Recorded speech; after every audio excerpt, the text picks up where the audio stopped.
जी अस्सलाम वालेकुम स्टूडेंट्स, मैं हूं फरहान यूसुफ और आप लोग जो है केमिस्ट्री की क्लास को ज्वाइन कर चुके हैं और उम्मीद करता हूं कि अब तक का जो सफ़र आपका चल रहा है वो बहुत अच्छा गुजरा होगा और इंशाल्लाह ये सेशन पूरा आपका जो है वो बहुत शानदार और बहुत अच्छा रहेगा। हमने जो है मंडे से क्लासेस का आगाज़ किया था और हमारी कोशिश है कि हम आपको मैक्सिमम जो नॉलेज है वो आपको प्रोवाइड करें, कॉन्सेप्ट वाइज बात जो है कॉन्सेप्ट बेस्ड बात करें, ठीक है, और आपको कॉन्सेप्ट समझाएं क्योंकि देखो आगे चलते हुए आपने एंटी टेस्ट भी देना है। एंटी टेस्ट की क्लासेस जो है मतलब एंटी टेस्ट की प्रिपरेशन भी करना है, तो अगर आपको छोटे छोटे से कॉन्सेप्ट अभी क्लियर नहीं होंगे तो वहां जाके आपको बहुत डिफिकल्टी होगी शॉर्टर फॉर्म के अंदर, रिवीजन के अंदर और तैयारी के अंदर, ठीक है जी। सो आप यहीं से इन्हीं क्लासेस से थोड़ा बहुत अपना कॉन्सेप्ट बिल्डअप कर लेंगे तो आपको जो है एंटी टेस्ट की प्रिपरेशन में बहुत आसानी हो जाएगी। आप बहुत आसानी से जो है एंटी टेस्ट को प्रिपेयर भी कर पाएंगे और उसमें अच्छा परफॉर्म भी कर पाएंगे, ठीक है। सो हमने जो कुछ भी पढ़ना है वो क्वालिटी का पढ़ना है और जो कुछ भी अंडरस्टैंड मतलब डिलीवर करना है वो आप तक पहुंचना चाहिए और अच्छे तरीके से जो है उसको आपने अंडरस्टैंड भी करना है। जहां भी लगे आपको क्वेश्चन है आप बेधड़क क्वेश्चन किया करें। आप आपस में डिस्कशन कम से कम रखेंगे तो अगर आप क्वेश्चन करेंगे तो मेरे ख्याल से हमारी क्लास बहुत प्रोग्रेसिव चलेगी और बहुत मजा भी आएगा पढ़ने का भी और मुझे पढ़ाने का मजा भी आएगा। सो क्वेश्चन क्या करें लेकिन आपस में डिस्कशन से थोड़ा सा अवॉइड क्या करें, ठीक है, क्योंकि आप डिस्कशन करते हैं तो आपकी इंटरेक्शन जो है वो एक दूसरे की बातों पर चल जाती है, मुझ पर या मेरी बातों पर कम हो जाती है। सो इसलिए आपने कोशिश करनी कि सिर्फ जो है ध्यान मेरे लेक्चर पे जो है रखना है, ठीक है, इस पे रखना है, ठीक है जी। अच्छा, लास्ट टाइम हम जो चीज डिस्कस कर रहे थे वो बेसिकली तौर पे हमारे पास था एटम और एटम के हवाले से हम बात कर रहे थे, ठीक है जी। एटम जो है इस हवाले से मैं आप लोगों को समझा रहा था, बता रहा था। मैंने जो है आज बेसिक तौर पे एटम की डेफिनेशन से ही दोबारा स्टार्ट करना है और एटम की डेफिनेशन से ही ऑनवर्ड हम चलेंगे, ठीक है। हम ये बात कहते हैं कि एटम बेसिक तौर पे जो है क्या, बेसिक तौर पे ये क्या, किस नाम यानी किस चीज़ का नाम है ये। हम कहते हैं कि एटम जो है स्मॉलेस्ट पार्टिकल है किसी भी एक एलिमेंट का, ठीक है, जो कि हिस्सा ले सकता है, ठीक है, जो कि हिस्सा ले सकता है किसी भी केमिकल रिएक्शन के अंदर, ठीक है जी। हम इसको राइट कर लेते हैं यहाँ पर एटम की डेफिनेशन को और उसके बाद आज इस टॉपिक को खत्म करते हुए एविडेंस ऑफ एटम भी आज ही स्टार्ट करेंगे, ठीक है। अच्छा, इट इज द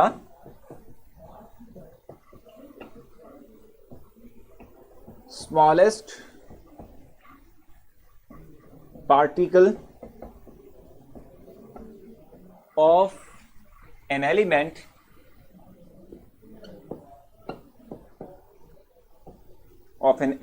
ठीक है, which can take part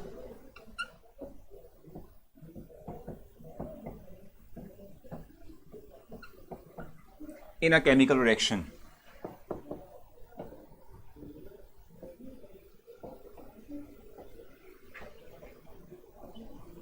किसी भी एक केमिकल रिएक्शन जो है उसमें ये हिस्सा ले सकता है, उसमें अपनी कंट्रीब्यूशन को शो कर सकता है, उसमें अपनी इनपुट दे सकता है, ये ठीक हो गया।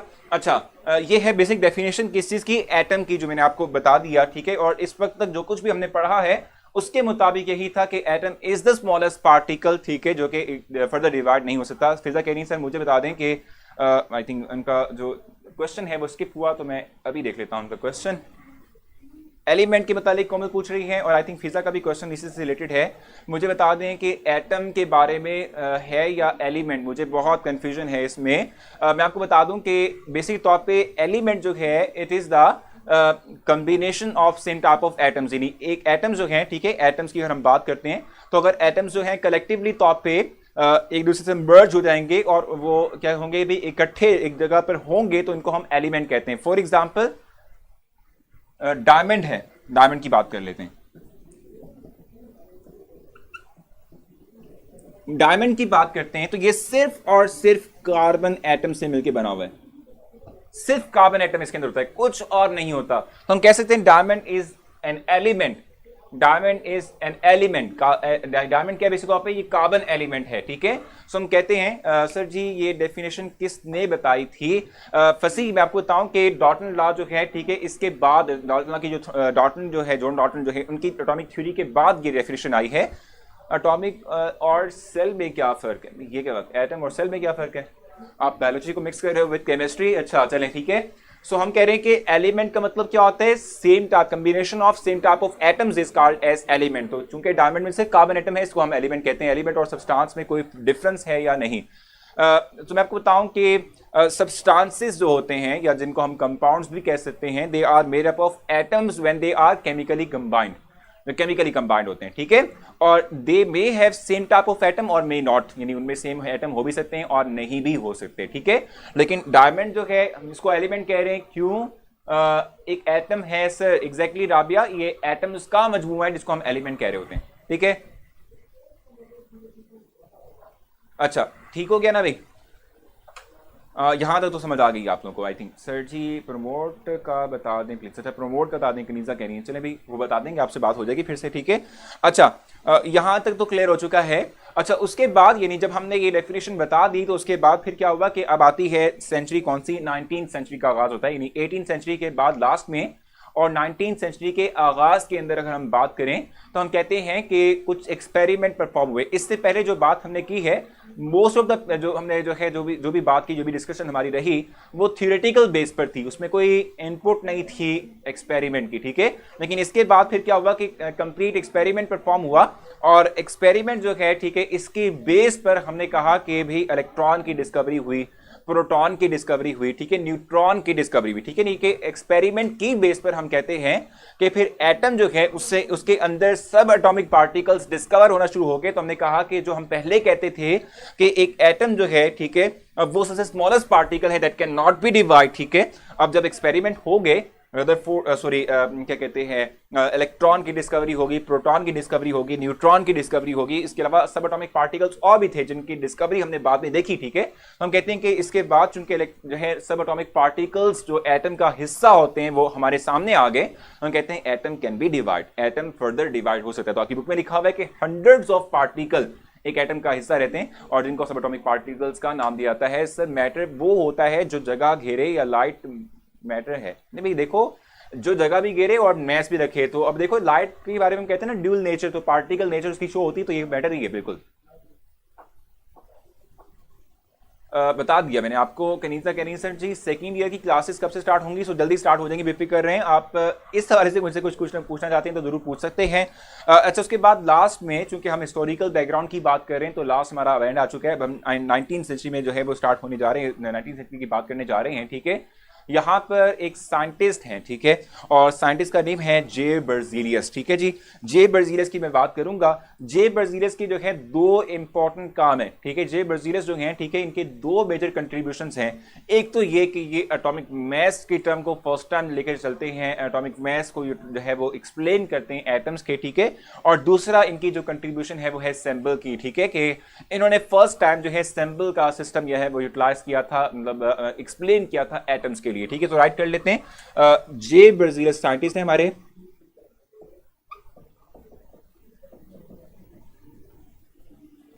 इनकी कंट्रीब्यूशन क्या थी?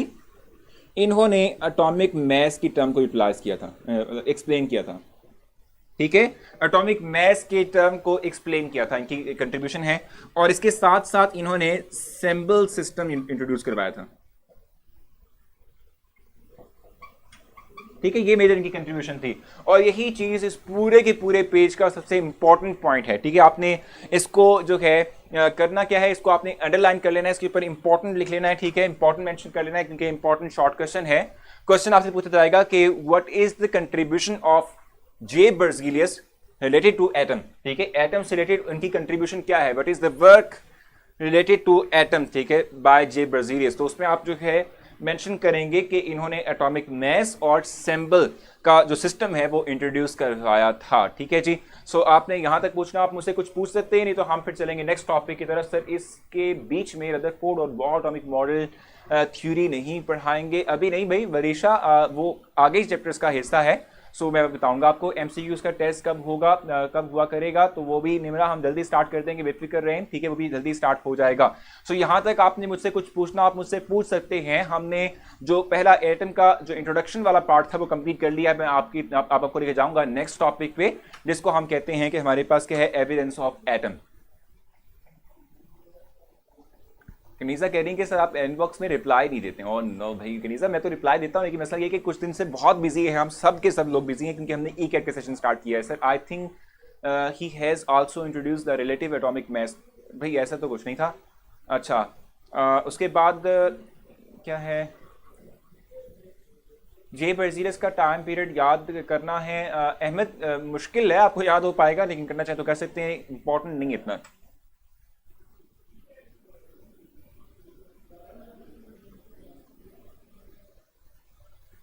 बिल्कुल, न्यूट्रिनो और एंटी न्यूट्रिनो क्रिस्टलाइन बेसिक तौर पे ये सब एटॉमिक पार्टिकल्स हैं, ठीक है, सब एटॉमिक पार्टिकल्स हैं ये सारे के सारे, ठीक हो गया।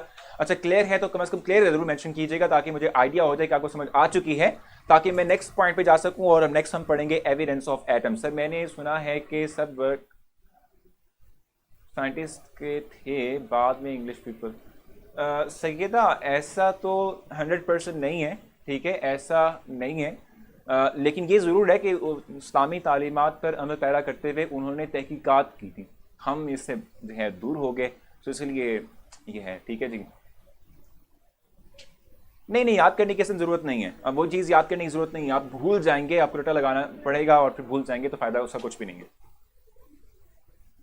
क्लियर है, चलें भी आगे चलते हैं। और नेक्स्ट हम बात करेंगे एविडेंस ऑफ एटम की। देखो अभी हमने एटम की बात की, तो एटम एक बहुत छोटा पार्टिकल, छोटा पार्टिकल, एक ऐसा पार्टिकल जिसको हम देख ही नहीं सकते। तो जब एक चीज को हम देख ही नहीं पाते तो हम कैसे उस पर बिलीव कर सकते हैं कि वो चीज एग्जिस्ट भी करती है। सो इस चीज को एक्सप्लेन करने के लिए और समहाउ कुछ ना कुछ एविडेंस आपके सामने रखने के लिए, कुछ ना कुछ जो है आप कह लें कि सबूत आपके सामने रखने के लिए हम अब कुछ एक्सपेरिमेंटल वर्क करने लगे हैं। और एक्सपेरिमेंटल वर्क जो है उसकी बेस पर अब एक्सप्लेन करेंगे कि एटम दिख पाता है या नहीं दिख पाता। अच्छा, एविडेंस ऑफ एटम की बात करेंगे।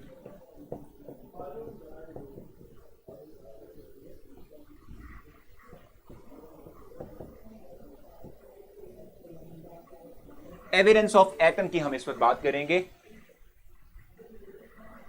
हो नो भाई, आप लोग इस वक्त फर्स्ट ईयर में आ चुके हैं, एफएससी में आ चुके हैं, तो इस बात को अब आपने खत्म कर देना कि क्या याद करना है, ठीक है ना। मैं आपको बताऊं सारा कुछ याद करना पड़ेगा, तो आप हमें नोट्स बना के देंगे क्या? बिल्कुल नवा, मैं आपको बता दूं कि आपको नोट्स मिलेंगे लेकिन शॉर्ट क्वेश्चन के मिलेंगे, जिसमें कि क्वेश्चन मेंशन होंगे, क्वेश्चन का आंसर आपने खुद ही ढूंढना है, ठीक है।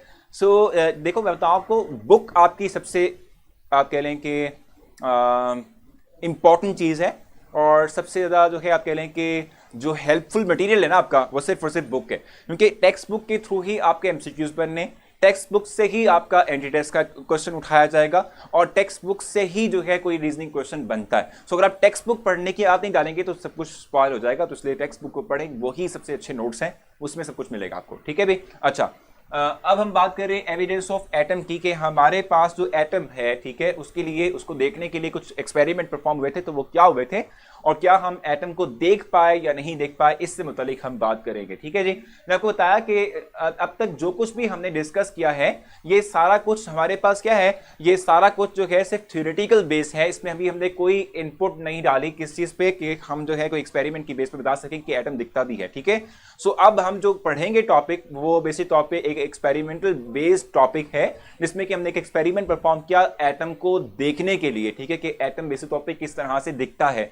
इसके लिए हमने कुछ अटेम्प्ट्स की थी डिफरेंट इंस्ट्रूमेंट को यूटिलाइज करते हुए। जो पहली हमारे पास अटेम्प्ट है वो बेसिक तौर पे कंपाउंड या सिंपल माइक्रोस्कोप के थ्रू है, ठीक है, जिसको हम ऑर्डिनरी माइक्रोस्कोप भी कहते हैं।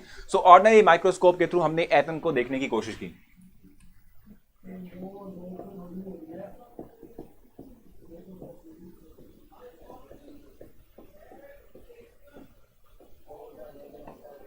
ऑर्डिनरी माइक्रोस्कोप, ठीक है जी, इसके थ्रू हम कहते हैं कि हमने एक एटम को देखने की कोशिश की। बहुत छोटा मैंने लिख दिया क्योंकि मैं माइक्रोस्कोप की बात करूं तो आप लोग, मुझे लगता है कि माइक्रोस्कोप का इस्तेमाल करके देखेंगे इसको, तो उसको थोड़ा सा लंबा, थोड़ा सा खुला खुला करके बड़ा करके लिख लेते हैं।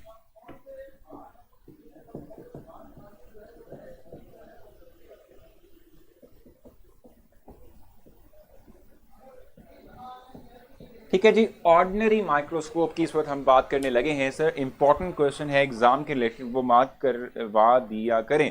फंसी बिल्कुल, मैंने आपको जैसे भी बताया कि लास्ट जो अपने पॉइंट डिस्कस किया था, it is very much important short question, तो मैंने मार्क करवाया ना आप लोगों को, ठीक है, साथ साथ मार्क करवाता रहूंगा मैं आप लोगों को, ठीक है जी। अच्छा, इस वक्त हम बात करें ऑर्डिनरी माइक्रोस्कोप की, और ऑर्डिनरी माइक्रोस्कोप या जिसको सिंपल माइक्रोस्कोप या कंपाउंड माइक्रोस्कोप भी कहते हैं, आप में से काफी लोगों ने शायद देखी होगी अपनी लेबोरेटरीज के अंदर। ये एक ऐसी माइक्रोस्कोप होती है जिसके अंदर जो है हम क्या करते हैं कि हम जो है मिरर का इस्तेमाल करते हैं, और उस मिरर से जो है हम क्या करते हैं, लाइट को, जो विजिबल लाइट, जो सन रेज हैं, ठीक है, इसको फोकस करने की कोशिश करते हैं अपने आई पी के ऊपर, जहां हमने जो चीज हमें देखनी हो उसके ऊपर जो है फोकस करने की कोशिश करते हैं, ठीक है भाई। अच्छा, ऑर्डिनरी या माइक्रोस्कोप की बात करें, कंपाउंड माइक्रोस्कोप की बात करें, किसी भी माइक्रोस्कोप की बात करें, देखो कोई भी इंस्ट्रूमेंट जो है इसकी जो है एक लिमिट होती है जिसके तहत, यानी जिसके अंदर रहते हुए वो इंस्ट्रूमेंट आपको रिजल्ट प्रोवाइड करेगा, और उससे बियॉन्ड उसका कोई रिजल्ट नहीं आएगा, ठीक है। यानी हम कहते हैं हर एक इंस्ट्रूमेंट का एक लीस्ट अकाउंट होता है। लीस्ट अकाउंट मतलब क्या होता है कि मिनिमम हम कहते हैं कि उसकी रेंज होती है कि जिस पर वो किसी एक स्पेसिफिक पार्टिकल का साइज आपको बता पाए या उसकी मेजरमेंट आपको दे पाए, ठीक है। सो जो ऑर्डिनरी या कंपाउंड माइक्रोस्कोप है, इसकी जो लिमिट है, सबसे लोएस्ट लिमिट है, वो है 500 नैनोमीटर। ये है इसकी वेवलेंथ, नॉट वेवलेंथ कहेंगे इसको, हम कहेंगे सिंपली जो है इसको हम कह सकते हैं कि ये इसका और उसका लीस्ट अकाउंट है, यानी सबसे लोएस्ट वैल्यू जो है ये इतनी मेजर कर सकता है। यानी माइक्रोस्कोप, जो ऑर्डिनरी माइक्रोस्कोप है, इसके थ्रू हम इस जितने या इससे लार्जर साइज के जो हमारे पास पार्टिकल्स हैं उनको देख पाते हैं, इससे छोटे साइज के पार्टिकल्स को हम इसके थ्रू नहीं देख पाएंगे। ये तमाम क्लियर होना चाहिए आप लोगों को। क्या हुआ सर, साइंटिस्ट के पास एटम कहां से आया एक्सपेरिमेंट के लिए? हो सही था, एटम कहां से आया?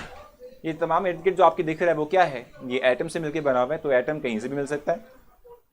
बड़ी कमाल की वजह से आपने बात कर दी है, सो कमाल है, बिल्कुल वाकई कमाल है, ठीक है।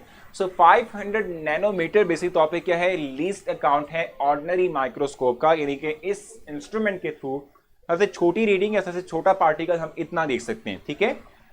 ये कहां से आया भाई, ये इसकी लिमिट कैसे सेट हो गई? आपसे कहा कि ऑर्डिनरी या कंपाउंड माइक्रोस्कोप जो है, ठीक है, इसमें हम विजिबल लाइट का इस्तेमाल करते हैं। विजिबल लाइट क्या है भाई? ये जो आपकी सूरज की जो रोशनी है इसका हम इस्तेमाल करते हैं, और सूरज की जो रोशनी है, ठीक है, इसकी स्पेसिफिक लिमिट होती है, स्पेसिफिक वेवलेंथ रेंज होती है, ठीक है। और वो बेसिक तौर पे क्या है, देखो हम जानते हैं कि जो वेव है उसका पैटर्न ये होता है, फिजिक्स पढ़ा होगा आपने, ठीक है। ये पॉइंट्स कहलाते हैं क्रस्ट और ये पॉइंट कहलाते हैं ट्रफ किसी वेव के।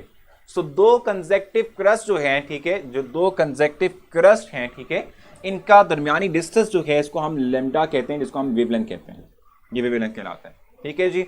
दो दरमियान के जो अब यूनिक होना चाहिए ना, बिल्कुल सही कहा आपने, सही था, बहुत यूनिक क्वेश्चन था ये, ठीक है। अच्छा, दो कंसेक्टिव क्रस्ट के दरमियान जो है जो डिस्टेंस होता है इसको हम लैम्डा से शो करते हैं, और ये बेसिक तौर पे कहलाता है, क्या कहलाएगा इसको, क्या कहेंगे हम इसको भाई, इसको कहेंगे वेवलेंथ, ये वेवलेंथ कहलाता है, ठीक हो गया। सो किसी भी जो है इंस्ट्रूमेंट की अगर हम बात करते हैं, खासतौर पर ऑर्डिनरी माइक्रोस्कोप की बात करते हैं, चूंकि इसमें हम सन रे का यानी सूरज की शुआओं का जो है वो इस्तेमाल करेंगे। सो ये जो है ना, इसमें चूंकि विजिबल लाइट का इस्तेमाल किया जा रहा है और ये उसकी वेवलेंथ है, तो हम कहते हैं कि ये विजिबल लाइट के इस्तेमाल करते हुए ऑर्डिनरी माइक्रोस्कोप सिर्फ उस तरह के पार्टिकल्स को दिखा पाएगी कि जिनका साइज इस वेवलेंथ से बड़ा होगा। जो पार्टिकल्स इस वेवलेंथ से छोटे होंगे, ठीक है, हम कहेंगे कि वो पार्टिकल इस इंस्ट्रूमेंट के थ्रू नजर नहीं आएंगे, ठीक है जी। क्योंकि एटम की हम बात करें तो एटम का साइज इससे बहुत छोटा है, बहुत गुना छोटा है, ठीक है। तो हम कह सकते हैं कि फिर इसलिए एटम को हम ऑर्डिनरी माइक्रोस्कोप के थ्रू नहीं देख पाते, क्योंकि वेवलेंथ जो है वो बहुत बड़ी है, ठीक है। हाँ बिल्कुल बिल्कुल, एटम, हम सब एटम पर मुश्तमिल सब्सटेंसेस हैं, ठीक है। तो यहां तक आपको समझ आएगी कि why we can not see atom through ordinary microscope, because through ordinary microscope we utilise visible light, ठीक है, सन रेज, ठीक है, and the wavelength range of visible light is around 450 to 750 range, ठीक है, which is very much greater as compared to atomic size. That is why we cannot see atom through ordinary microscope. तो यहां तक आपने मुझसे कुछ पूछना, बता दें। the distance between two consecutive trough is known as wavelength. Exactly, बिल्कुल नेवा, यही बात है। आपने कुछ पूछना हो आप पूछ सकते हैं, नहीं तो मैं इसका रीजन आपको राइट करके दूंगा। ये इंपॉर्टेंट शॉर्ट क्वेश्चन है, मैं अभी क्वेश्चन भी राइट करूंगा, इसका आंसर भी राइट करूंगा। आपने मुझसे कुछ पूछना, आप मुझसे यहां तक पूछ सकते हैं। सो ये हमारे पास क्वेश्चन भी है और ये इसका मैंने आंसर भी आपको राइट कर दिया है। आप इसका स्क्रीनशॉट भी ले सकते हैं और जो है इसको आप अपने पास राइट डाउन भी कर लेंगे। कंफ्यूजन होगी तो आप मुझसे पूछ भी सकते हैं। ऑर्डिनरी मीन्स आम, बिल्कुल बिल्कुल सही कहा, आम जो माइक्रोस्कोप है। सबसे आप कह सकते हैं कि ये जो हम इस वक्त डिस्कस कर रहे हैं ऑर्डिनरी माइक्रोस्कोप, जिसको हम कंपाउंड माइक्रोस्कोप भी कहते हैं, ये हम कहते हैं कि लो लीस्ट क्वालिटी की हम समाव कह सकते हैं, ये सबसे लीस्ट क्वालिटी की माइक्रोस्कोप होती है। ठीक है जी, तो अब आपसे जो है कल मुलाकात होगी। आप अपना बहुत सारा ख्याल रखना है और लेक्चर को आपने रेट भी करना है। इस हवाले से अगर आपका कोई फीडबैक है तो भी आप ज़रूर राइट कीजिएगा। अब आपसे जो है कल मुलाकात होगी सेम टाइम के ऊपर। आपने जो है करना ये है कि आपने जो भी स्टूडेंट्स इस वक्त जो है चाहते हैं कि वो जो आने वाले हमारे इवेंट्स हैं उसमें अगर आप पार्टिसिपेट करना चाहते हैं तो इवेंट के हवाले से जो इन्फॉर्मेशन है, ठीक है, वो मेरी प्रोफाइल पे आपको मिल जाएगी। आप वहाँ से देख सकते हैं, वहाँ पर आप जाएंगे आपको तमाम इन्फॉर्मेशन मिल जाएगी। अब आपसे कल मुलाकात होगी, अपना ख्याल रखिएगा, दुआ में आप याद रखिएगा। अल्लाह हाफिज़।